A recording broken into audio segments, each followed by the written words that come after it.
Well, the Owens Valley Committee held a fundraiser on Saturday. Sierra Way Media's Bennett Kessler filed this report. A group that started with a handful of people when the water agreement with DWP came up in the early 80s attracted more than 150 people to the Mountain Light Gallery on Saturday.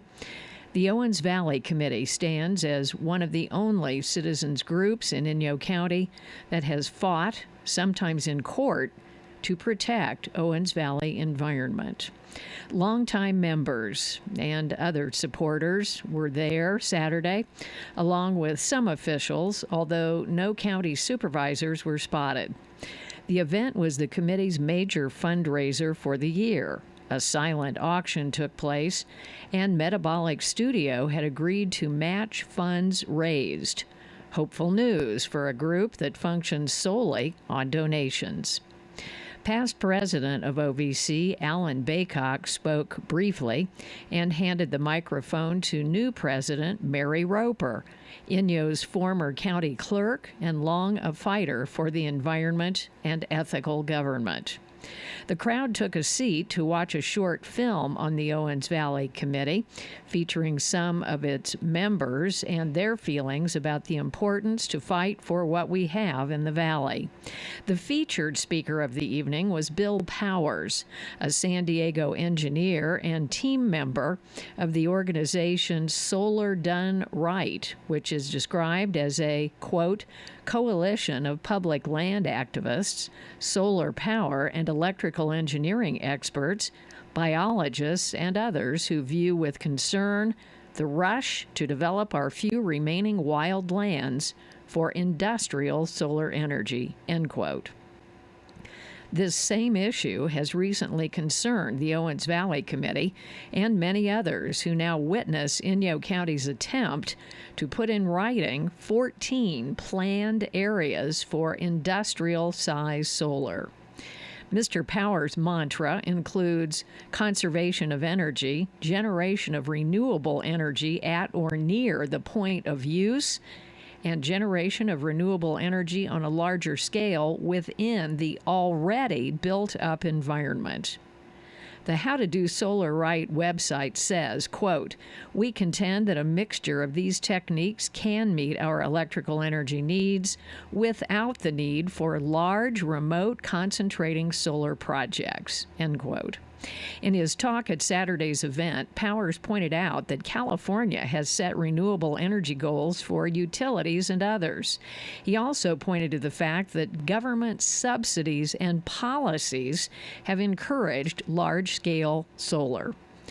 Powers and his organization strongly encourage rooftop development of solar on warehouses, parking lots, and other available and developed city areas. He said this method is actually more cost-effective. Mr. Powers said Inyo County could look at a rooftop development and generate enough power for its own uses.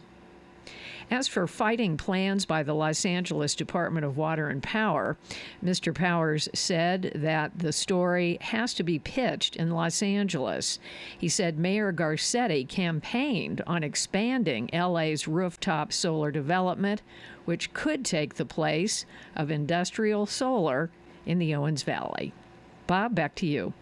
All right, well, thank you for that, Bennett. And Bennett also filed this story. The Bishop City Council will not pursue a law enforcement contract with the Inyo County Sheriff. That position came out in open session at the council's budget workshop last week. This according to Bishop City Administrator Keith Caldwell. The CAO said that the Bishop Police Officers Association bargaining unit wants to open negotiations early and look for cost savings before any more collaboration with the sheriff. Caldwell said the city council is open to that and gave directions to him to proceed in negotiations with the officers. Caldwell said this effectively suspends the contracting effort. He said if there is enough cost savings, a contract will not be a consideration in the future. The council had much earlier asked Inyo County Sheriff Bill Lutz to look into the details of providing law enforcement for the city of Bishop. Now, Caldwell said the sheriff and his team performed an initial study study, but did not go far enough to determine actual savings. The city administrator said he wanted to repeat, quote, how much we appreciate Sheriff Lutz and his team and the county being open to us, end quote. Now, Caldwell said this came about as the city council looked for creative solutions to budget shortfalls. The Bishop police officer's contract lasts for another 14 months or so. They will go to negotiations early before their contract ends. Now, asked if concerns over the loss of police department jobs was a factor, Caldwell said the potential law enforcement contract did cause a personnel concern. Now, in other city issues, the Bishop City Council decided to deny the sale of city property to the administrative office of the courts for a new courthouse behind City Hall. Caldwell said this was based on, quote, quite a bit of local opinion, end quote. He said the concerns were a loss of parking for downtown merchants, the current court, the school, and the church in the vicinity. He said there were other concerns about the upcoming Warren Street project and negative effects on that. Now, the Bishop City Council did offer the courts the old part of City Hall to tear down and construct a new building fronting Line Street. The state has so far shown no interest in that option. And City Administrator Caldwell said the council discussed his replacement in closed session. Caldwell said 12 letters of interest have come in from local candidates. 7 were chosen for introductory interviews. Those are scheduled for mid-April. Now, after that, the field will be further narrowed. Plus, the council decided to advertise statewide and will receive additional applications until May 2nd. Caldwell had earlier announced that he would return to his home state of Georgia for family concerns. And Bennett Kessler also filed this story. Mammoth Town Council members held their ground on their views of a pay raise for the Mammoth Town Council. Their not so fabulous pay of $300 per month is set in government code, but does allow a 5% increase annually. Now, the Mammoth Town Council never did get those raises for the past 29 years. On a 3-2 vote, the council will make $735 per month, and they also enjoy health benefits. Now, at their last meeting, Mammoth Council members Matthew Lehman, Michael Raimondo, and Joe Bacon made it clear that they supported the raise to help the not-so-wealthy have more incentive to run for office and at least not lose money. Councilman John Eastman and Rick Wood strongly opposed the raise, saying the timing was wrong and people do not run for council for the money. Now, at the most recent meeting, Councilman Eastman said he respected his colleagues, but said he felt strongly about not granting a pay raise. He said the bad snow year could mean a $1 million shortfall. Said Eastman, quote, we struggled to fund Whitmore and the 4th of July, end quote.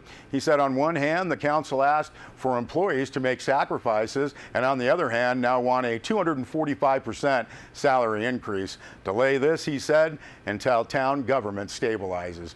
Councilwoman Joe Bacon said budget plans include use of $385,000 from the reserve for economic uncertainty, not $1 million. Now, since the town incorporated, Bacon said the consumer price index has gone up. She said she serves on the council for the challenge, but others may need pay to run for the crazy job. Michael Raimondo said the pay raise would help future candidates. Matthew Lehman said he respected all that was said. Mayor Rick Wood said the raise made no sense and that candidates are not running for the money. Rich McAteer commented that he did not object to the council pay raise and that candidates will be shocked at how much time the job takes. Council candidate Cleland Hoff called the council decision a tough one. Now, as expected, Lehman, Bacon, and Raimondo voted yes. Eastman and Wood voted no. The pay raise goes into effect July 1st or upon seating of the new council, whichever is later. We'll be back with more news.